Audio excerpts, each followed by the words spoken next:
And welcome back to Roll Call TV. My interview with Newt Gingrich continues as we begin with the speaker's views on Afghanistan. Well, there are some very disturbing reports that General McChrystal actually originally asked for 80,000. That's correct. If that's true, then I would have to say that the president should explain to the country why we're doing, less than half of what the commander asked for. I think this idea, this is an old Lyndon Johnson, this is how Johnson messed up the entire Vietnam War. You start micromanaging from the White House and you start having your political aides trying to second-guess generals, you're going to get in a lot of trouble. I do think the president as commander-in-chief should ask tough questions. I think that when President Bush decided to overrule the old order and to follow General Petraeus's advice on the surge in Iraq, it was a very courageous step, and he did it against much of the senior military. So it's not that I don't think presidents should automatically do what their generals tell them. But I think it's very troubling if General McChrystal, who is a leading expert on counterinsurgency, genuinely believes he needs 80,000 troops. I'm not sure why we think 30,000 is being clever. And the president said they were going to get there quickly, and what I'm seeing now is they're not going to get there any faster than the bureaucracy just can't move as fast as it ought to.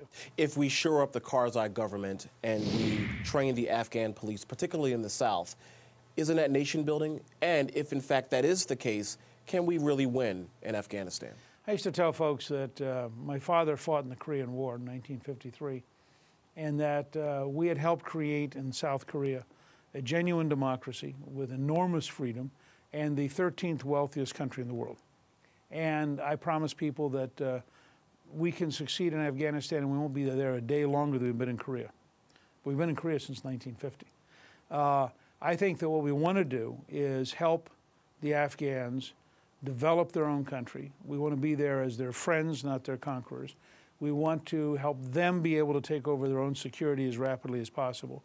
But we have to recognize these are very profound changes. And frankly, you can't isolate Afghanistan. If you're not dealing with Pakistan and you're not dealing with Iran and you're not dealing with Saudi Arabia, you're not, I mean, the problem we face, which we have seen recently at Fort Hood and in arrests in Denver and in Detroit and in New York, the problem we face is a worldwide insurgency against civilization as we've known it.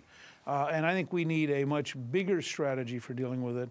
And you can't just isolate Afghanistan as though fixing that will fix everything else. So how do you define success in that region?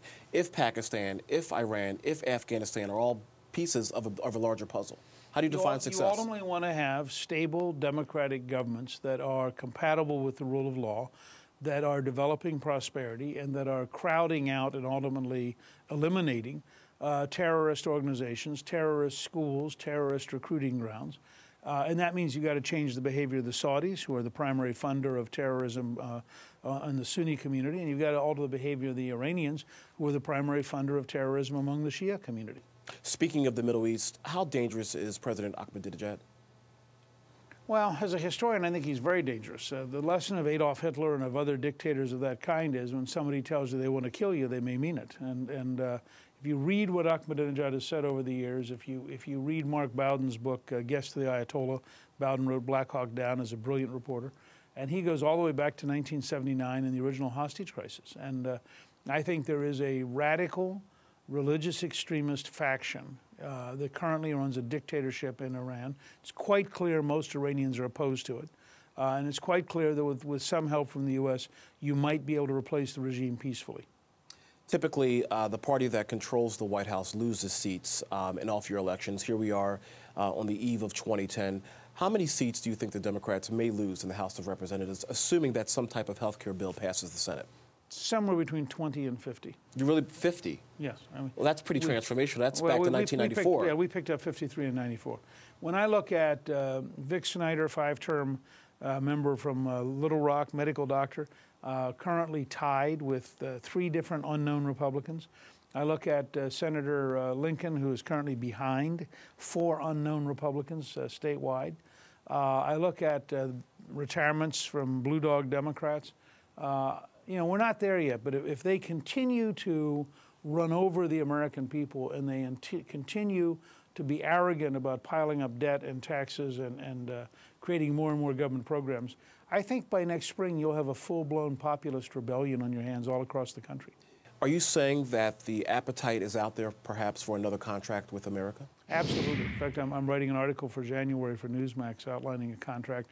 I don't think you can adopt one until after Labor Day, but I would strongly urge the House Republicans to adopt a contract in late September. You know, Mr. Speaker, when I go through the Capitol oftentimes and I listen to my Republican and Democratic friends, most of my Republican friends say, we don't have a Newt of today.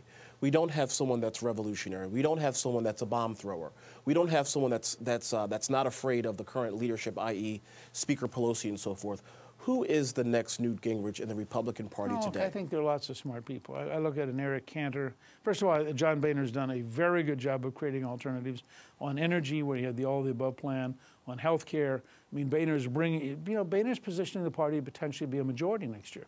Eric Cantor is a brilliant young leader who's going to continue to grow. Mike Pence is developing a nationwide reputation. It's no accident he recently was in Iowa. You look at Paul Ryan, who's as smart as anybody in the House, or Kevin McCarthy, or Tom Price. I mean, we have a very, very interesting group of emerging House members that is very exciting. In the Senate side, I look at somebody like Barrasso from Wyoming. I look at Lamar Alexander, who's as wise as anybody I know. John Kyle, who's a great conservative leader. Tom Coburn, who's really filled a vacuum. I mean, Coburn and DeMint are creating the conservative wing of the Senate in a very exciting way. I think that it's hard when you're in the minority in a legislative body. You've got to be daring, and you've got to work very hard, and you've got to be willing to be repetitious. And if I had any one critique of my friends, it would be that they get bored too easily.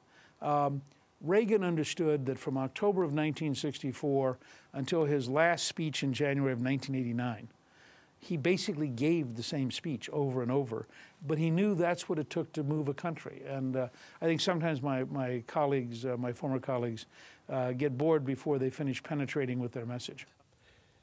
And up next, Newt Gingrich talks about his own presidential aspirations in 2012. And stick around for Hurdle the Hill with Emily Howe. We'll be right back.